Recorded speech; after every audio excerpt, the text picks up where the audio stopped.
এ যেন পদ্মার নতুন রূপ। যে নদী একসময় বয়ে যেত মাঝখান দিয়ে, আজ সেই পদ্মা দিক বদলে আঘাত হানছে জনপদে।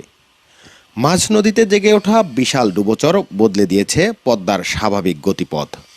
নদীর মাঝখানে পানি প্রবাহ বাধাগ্রস্ত হয়ে তীব্র স্রোত এখন ধাক্কা দিচ্ছে শরীয়তপুরের ডান তীরে।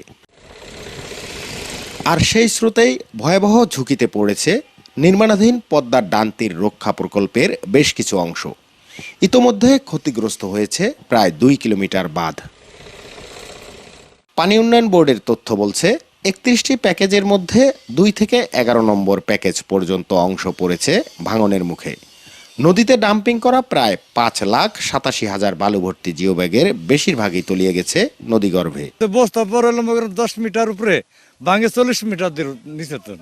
এই ভাঙের কারণে বস্তা টিকতেছে না। নদীর মাঝখান দিয়ে সাবেক যে নদীটা ওদিক দিয়ে চর পড়ে গেছে, ওই চরটার কাইটা যদি নদীর স্রোতটা ওদিক দিয়ে নামাই দেওয়া যায় তাইলে হয়তো আমরা বাঁচতে পারব। এই চরটার কারণে আমাকে এখানে হলো এই চাপটা গাঙ্গের ওই পট্টা মেশিনের মাধ্যমে সাহায্য শতাগিরি করে গাঙ্গটা আগেরই মতন করে কাইটা দেয়, তাইলে মনে হয় যে আমরা বাঁচতে পারবো। কয়েক হাজার বাড়ি ঘর গেছে গা, ওখানে যদি গাংটা সমান মাঝখান দিয়ে চ্যানেলটা করে দেয় তাইলে আমরা যেমন দেশে থাকতে পারবো। আর নাইলে এই যতই বস্তা হালাক আর পাত্র হালাক এতে কোনো কাজ হইব না। স্থানীয়দের অভিযোগ, নদীর গতিপথ পরিবর্তনের বিষয়টি আগে থেকেই জানা ছিল, কিন্তু সময় মতো হয়নি পরিকল্পিত ড্রেজিং কিংবা ডুবোচর অপসারণ। ফলে পরিস্থিতি এখন নিয়ন্ত্রণের বাইরে চলে যাচ্ছে। আগে হলো নদীর মাঝখান দিয়া যদি ড্রেজিং করে এরা জিও ব্যাগ দিত, তাহলে এই জিও ভাগে আমাদের এই দেশের উপকার হইতো। এরপর ব্লক ডাম্পিং করলে আমাদের এই দেশ বেরিবাদে টিকা থাকতো। যে বছর ভাঙ্গা দিলে বাড়ি উঠে হেলাইব, কাছে গাং আমার থাকার বাড়ি কষ্ট। যখন বর্ষার দিন আসে তখন পানি নদীতে বাইরে যায়, তখন অতিরিক্ত স্রোত বাইরে যায়, তখন মনে করেন একটা রিক্সা থাকি যে কোনো মুহূর্তে ভেঙে যাওয়ার সম্ভাবনা থাকতে পারে।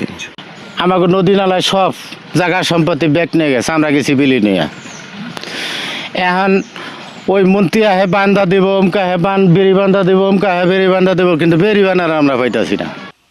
বিশেষজ্ঞরা বলছেন, যতক্ষণ পর্যন্ত নদীর স্বাভাবিক প্রবাহ মাঝ নদীতে ফিরিয়ে আনা না যাবে ততক্ষণ ভাঙনের ঝুঁকি থেকেই যাবে। শুধু নির্মাণাধীন অংশই নয়, সুরেশ্বর এলাকায় স্থায়ীভাবে নির্মিত বাঁধের পাশেও দেখা দিয়েছে নতুন আতঙ্ক।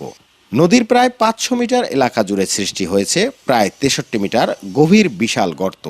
পানি উন্নয়ন বোর্ড বলছে পরিস্থিতি পর্যবেক্ষণ করা হচ্ছে, নেওয়া হবে প্রয়োজনীয় ব্যবস্থাও।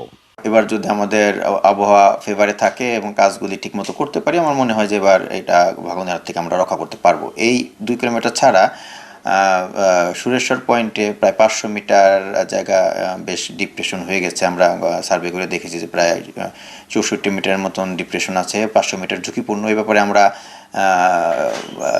এটা রিপেয়ার করার জন্য বা ওইখানে মেনটেন্যান্স ডাম্পিংয়ের জন্য আমরা একটা নোটশিট প্রেরণ করেছিলাম, কিন্তু আসলে বরাদ্দ না থাকার কারণে আমরা কাজটা করতে পারি নাই। পদ্মার ভাঙন শুধু মাটি কেড়ে নেয় না, কেড়ে নেয় মানুষের ঘর, স্বপ্ন আর ভবিষ্যৎ। এখন প্রশ্ন একটাই, ভাঙন রোধে পদক্ষেপ নিতে আর কত দেরি, নাকি পদ্মা গিলে খাবে আরও শত শত মানুষের বেঁচে থাকার শেষ স্বপ্ন?